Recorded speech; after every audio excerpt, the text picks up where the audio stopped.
بسم اللہ الرحمن الرحیم، ہمیشہ دی خیر۔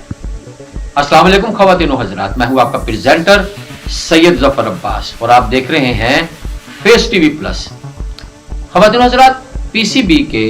جو چیئرمین تھے انہوں نے جب استعفیٰ دے دیا ذکا اشرف نے، تو ان کی جگہ الیکشن کمشنر کے طور پر، یعنی کہ پی سی بی کے الیکشن کنڈکٹ کرنے کے لیے شاہ خاور صاحب کو، جو سپریم کورٹ کے ایڈوکیٹ ہیں، ان کو ایکسٹرا چارج دیا گیا پی سی بی کے چیئرمین کا۔ اب انہوں نے ایک کانفرنس کنڈکٹ کی ہے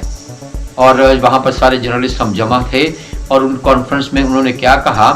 کہ جی ہم الیکشن میں کروانے کے لیے آیا ہوں اور نامینیشنز کے لیے کہ نیکسٹ چیئرمین کون ہوگا۔ اب چلتے ہیں۔ حالانکہ یہ بڑی عجیب بات تھی کہ پی سی بی کے جو چیئرمین ہیں شاہ خاور صاحب، وہ یہ بات بھی بیچ میں کر گئے کہ محسن نقوی اور ایک اور صاحب ہیں جن کی نامینیشنز اوپر سے ہو چکی ہیں، لیکن چونکہ ایک پروسیس ہے الیکشن کا، اس الیکشن کے تھرو جو چیئرمین ہے وہ الیکٹ کیا جائے گا۔ اپنی پریس کانفرنس میں انہوں نے کیا کہا، چلتے ہیں کانفرنس روم میں اور دیکھتے ہیں ان کی پریس کانفرنس اور سنتے ہیں کہ وہ کیا موقف اختیار کرتے ہیں۔ اعوذ باللہ من الشیطان الرجیم، بسم اللہ الرحمن الرحیم۔ سب سے پہلے میں آپ تمام دوستوں کو خوش آمدید کہتا ہوں، ہمارے senior reporters, journalist and cameraman. میں یہاں پہ صرف یہی گزارش کروں گا، پھر اوپن کریں گے اس کو کوشچن آنسر سیشن، کہ میں بطور میری جو اپائنٹمنٹ ہوئی تھی وہ الیکشن کمشنر پی سی بی ہوئی تھی 3 ماہ کے لیے، اور بلکہ 3 ماہ بھی پریکٹیکلی نہیں تھی کیونکہ وہ نوٹیفیکیشن تھوڑا سا پہلے سے تھا، اس میں ٹیکنیکل پرابلم تھی، چونکہ مینجمنٹ کمیٹی تھی اس کی میعاد جو ہے وہ 4 فروری تک تھی 2024، تو میرا نوٹیفیکیشن کچھ دنوں کے بعد ہوا، لیکن اس کو ان لائن کرنا تھا۔ تو پرائم رسپانسبلٹی تو جو الیکشن کمشنر کی ہوتی ہے وہ تو یہی ہوتی ہے کہ چیئرمین کا الیکشن کروا دیں، اور آپ تو چونکہ بڑا اس کو فالو کر رہے ہیں بڑے عرصے سے، کہ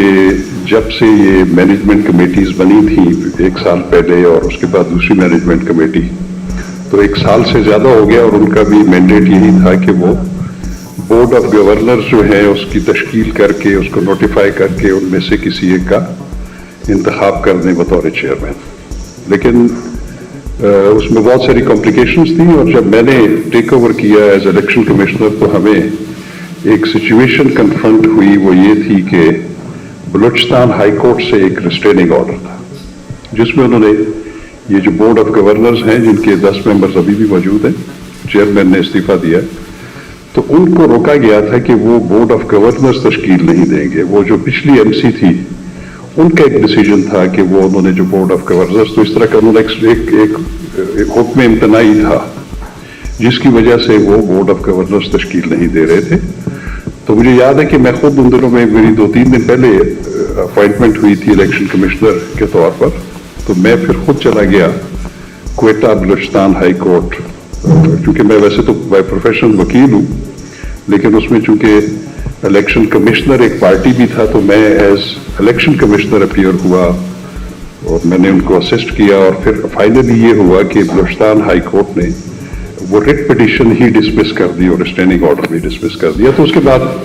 کوئی ایسی وجہ نہیں تھی کہ وہ آگے معاملات نہ چلتے، تو پھر میں نے ریکویسٹ کی مینجمنٹ کمیٹی سے بھی، ان کے چیئرمین سے بھی، کہ اب چونکہ کوئی ریسٹریننگ آرڈر نہیں ہے، لہٰذا آپ اس پہ جو ہے بورڈ آف گورنرز کی تشکیل کے بارے میں۔ پھر ایک لاہور ہائی کورٹ کا ایک فیصلہ تھا جو کہ 15 دسمبر کا تھا، اس ریٹ پٹیشن میں میری جو تعیناتی ہے بطور الیکشن کمشنر وہ چیلنج ہوئی تھی، اور اس میں پھر بھی 2 کاؤنٹس پہ تھی کہ چونکہ میں وکیل ہوں اور یہ ان کی پٹیشنر کی نظر میں کہ شاید یہ ایک امپلائمنٹ ہے، تو جب آپ وکالت سے کسی امپلائمنٹ میں جاتے ہیں تو آپ کو اپنا لائسنس جو ہے وہ سسپینڈ کروانا پڑتا ہے بار کونسل سے۔ دوسرا یہ تھا کہ جو میری نوٹیفیکیشن میں ایک بات تھی وہ یہ تھی